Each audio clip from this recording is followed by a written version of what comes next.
மதியோட மனசை முழுசா புரிஞ்சுக்கிட்டு கூடிய சீக்கிரமே மதிக்கு ஆதரவா ராஜலட்சுமி ராகவனை எதிர்த்து சுரேஷ் பேசினா நல்லா இருக்கும்னு நீங்களும் நினைச்சா இந்த வீடியோவுக்கு லைக் பண்ணிட்டு வாங்க நாளைக்கான பிரமாக்கான ப்ரெடிக்ஷன் என்னன்னு பார்க்கலாம். மதி அன்னைக்கு ஈவினிங் காலேஜ் முடிச்சு அப்படியே பஸ் ஸ்டாப் வரைக்கும் ஸ்லோவா நடந்து போய் பஸ் ஸ்டாப்ல வெயிட் பண்ணிக்கிட்டு இருக்காங்க.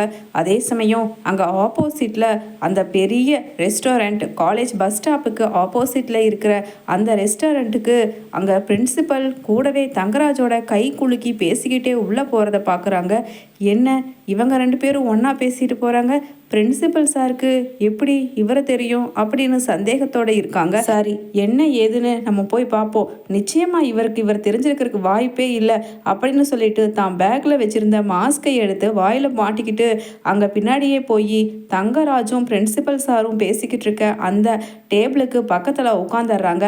அப்போ தங்கராஜ் கை கொலுக்கி சந்தோஷமாக சிரிச்சுக்கிட்டே சொல்கிறாரு, ரொம்ப தேங்க்ஸ் பிரின்சிபல், ஏன்னா நீங்கள் நான் சொன்னதை இவ்வளவு சீக்கிரமாக கேட்டிருப்பீங்கன்னு எனக்கு நம்பிக்கையே இல்லாமல் தான் அன்னைக்கு காலேஜ்லேருந்து வெளியில் போகிறப்ப கூட போனேன். ஆனால் நீங்கள் செஞ்ச இந்த நல்ல காரியத்தினால எவ்வளவு நிறைய நல்ல விஷயங்கள் குடும்பத்தில் நடந்திருக்கு தெரியுமா அப்படின்னு சொல்ல அப்படியே பின்னாடியே உட்காந்து மதியும் சரி எதுக்கும் நம்ம ஒரு வீடியோவை ரெக்கார்ட் பண்ணிடுவோம் அப்படின்னு தங்கராஜும் பிரின்சிபல் சாரும் பேசிக்கிட்டு இருக்கிறத ரெக்கார்ட் பண்ணுறாங்க.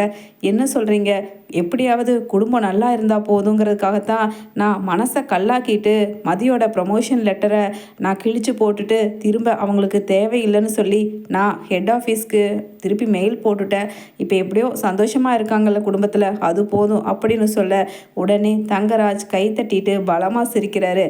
சார் என்னதான் இருந்தாலும் ஒரு சின்ன விஷயத்துக்காக இவ்வளவு பெரிய பிரின்சிபல் எங்கள் குடும்ப சந்தோஷத்துக்காகவா அந்த காரியத்தை செஞ்சீங்க? மனசாட்சியை தொட்டு சொல்லுங்கள், உண்மையாலுமே உங்களுக்கு பணம் வேணும் தானே அப்படின்னு சொல்லிட்டு சிரிக்கிறாரு. உடனே பிரின்சிபலும் தலையை சொரிஞ்சுக்கிட்டே அப்படியே சிரிக்கிறாரு. உடனே அதுக்கு தான் பணம் நான் எடுத்துகிட்டு வரலங்கிறத பார்த்த உடனே உங்களுக்கு ஏதோ மாதிரி தோணி இருக்குமே, அப்படியெல்லாம் இந்த தங்கராஜை தப்பு கணக்கு போட்டுடாதீங்க, இந்தாங்க அப்படின்னு சொல்லிட்டு தான் கையில் வச்சுருந்த ஒரு டாக்குமெண்ட்டை அப்படியே காமிக்கிறாரு. என்ன சார் இது ஏதோ லேண்டோட டாக்குமெண்ட் மாதிரி இருக்குது அப்படின்னு பிரின்சிபல் சாரும் கேட்க, ஆமாங்க என்னோட டியூட்டி என்ன அங்கே இங்கேன்னு சொல்லி ரியல் எஸ்டேட் பண்ணுறது தெரியுமா, உங்களுக்கு தெரிஞ்சிருக்கிறதுக்கு வாய்ப்பு இல்லை, இருந்தாலும் நானே சொல்லிக்கிறேன், நான் ஒரு மிகப்பெரிய ரியல் எஸ்டேட் தொழில் அதிபர். அங்கே இங்கேன்னு சொல்லி அப்படியே லேண்ட்ஸை வாங்கி போட்டு அதில் பிளாட் போட்டு விற்கிறது தான் என்னோடய வேலை. அப்படித்தான் ஒரு பிளாட்டை உங்களுக்கு இனாமா, அதாவது கைமாறு கருதாமல் நீங்கள் எங்கள் குடும்பம் நல்லா இருக்கட்டும்னு நினச்சி மட்டும் அந்த மதியோட அந்த ப்ரமோஷன் லெட்டரை கிழிச்சு வீசினீங்கல்ல, அதுக்காக நான் கொடுக்குறேன் அப்படின்னு சொல்லிட்டு அங்கே தங்கராஜ் சொல்ல உடனே, சார் சும்மா குத்தி காமிக்காதீங்க சார், உண்மையிலேயே நீங்கள் கொடுக்க போகிற அந்த பணத்துக்கு ஆசைப்பட்டு தான் நான் அப்படி பண்ணினேன் அப்படின்னு சொல்லிட்டு சிரிச்சுக்கிறாரு. சரி எதுக்கு ஆசைப்பட்டு பண்ணீங்களோ இல்லையோ, நான் பணமாக கொடுக்கலன்னு ஒன்றும் சங்கடம் இல்லையே, இந்த லேண்டை நீங்கள் இப்போ விற்றீங்கன்னா கூட எவ்வளவுக்கு போகும் தெரியுமா, கிட்டத்தட்ட 50 லட்சம் ரூபாய் மதிப்புள்ள ஒரு லேண்டை உங்களுக்கு இனாமாக கொடுத்துருக்கேன். ஆனால் நீங்கள் பார்த்தது ஒரு சின்ன வேலை தானே அப்படின்னு சொல்லிட்டு எப்பவும் போல் அடுத்தவங்களை மட்டம் தட்டி பேசுகிற தங்கராஜ் சொல்ல உடனே பிரின்சிபலும், ஆமாம் சார், நான் செஞ்சது இத்தனை பணத்துக்கு ஒரு சின்ன வேலை தான். சரி ரொம்ப நேரம் நம்ம இங்கே உட்காந்து பேசினா அது ஏதாவது பிரச்சனை ஆகிடும், நான் வர்றேன் சார் அப்படின்னு பிரின்சிபலும் எப்படியோ தனக்கு கிடைச்சது லாபம்னு சொல்லி எடுத்துக்கிட்டு அங்கேருந்து கிளம்பி போயிடுறாரு.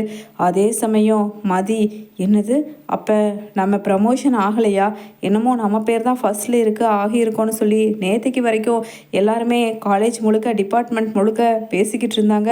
எதுக்கும் நாளைக்கு காலையில் தானே ரிசல்ட்டு, அது வரைக்கும் இந்த விஷயத்தை நம்ம அமைதியாக பார்ப்போம், ரிசல்ட்டில் நம்ம பேர் இல்லைன்னா தானே நம்ம அடுத்த ஆக்ஷன் எடுக்கணும் அப்படின்னு சொல்லிட்டு அழகுமதி வீட்டுக்கு போயிடுறாங்க.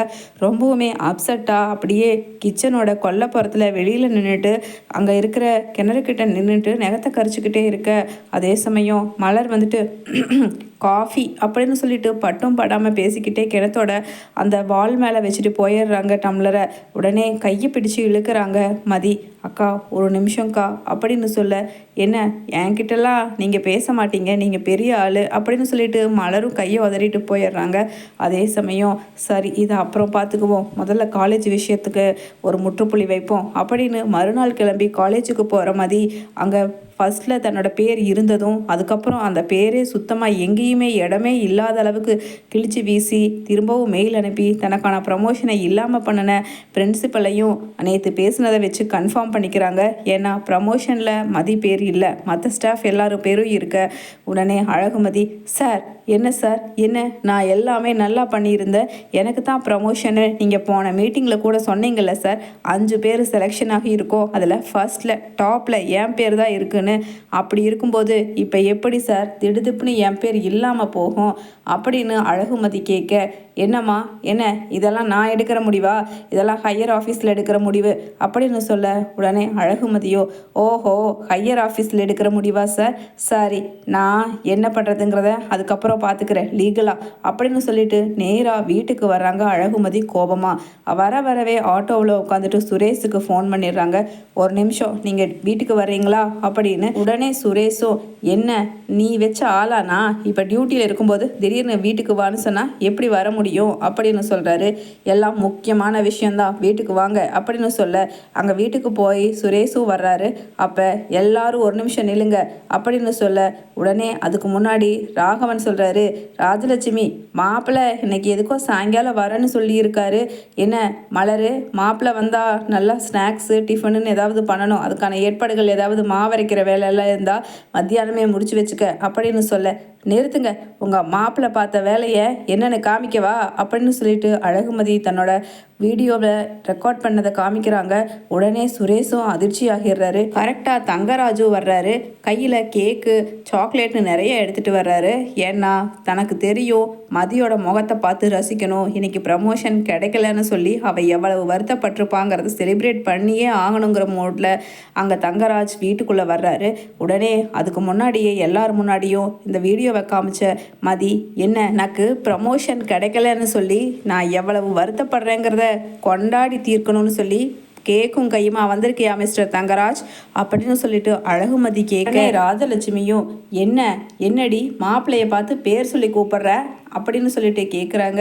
பின்ன உங்கள் மாப்பிள்ளை பண்ண கேடுகட்ட வேலைக்கு அப்படியே மரியாதை கொடுத்து பூஜை புனஸ்காரம் எல்லாம் பண்ணுவாங்களா அப்படின்னு கேட்குறாங்க ஆக்ரோஷமாக அழகுமதி.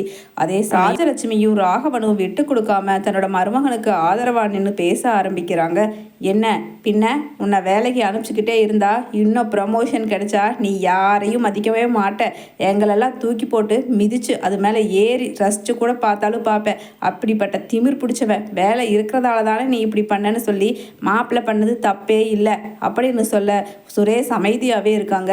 என்ன பார்த்துட்ருக்கீங்க, உங்களுக்கு எப்படி ஒரு போலீஸ் வேலை உங்களோட பேஷனும் அதே மாதிரி தானே எனக்கும் எப்படியாவது கவர்மெண்ட் ஜாப் வாங்கிடணும் ப்ரமோஷன் ஆகிடணும்னு எத்தனை கஷ்டப்பட்டு எத்தனை எக்ஸாம்ஸ் எழுதி ப்ரமோஷன் கிடச்சிருக்கு, அதை கெடுத்துட்டு வந்து நிற்கிறாரு உங்கள் மாமா, அதுக்கு ஆதரவாக உங்கள் அம்மாவும் அப்பாவும் பேசுகிறாங்க, வாயை திறந்த பேசாமல் நிற்கிறீங்க அப்படின்னு சொல்ல, உடனே சுரேஷ் சொல்கிறாரு, என்ன ஏன் மாமா இப்படியெல்லாம் பண்ணீங்க அப்படின்னு கேட்க அதிர்ச்சியாகி நிற்கிறாரு தங்கராஜ்.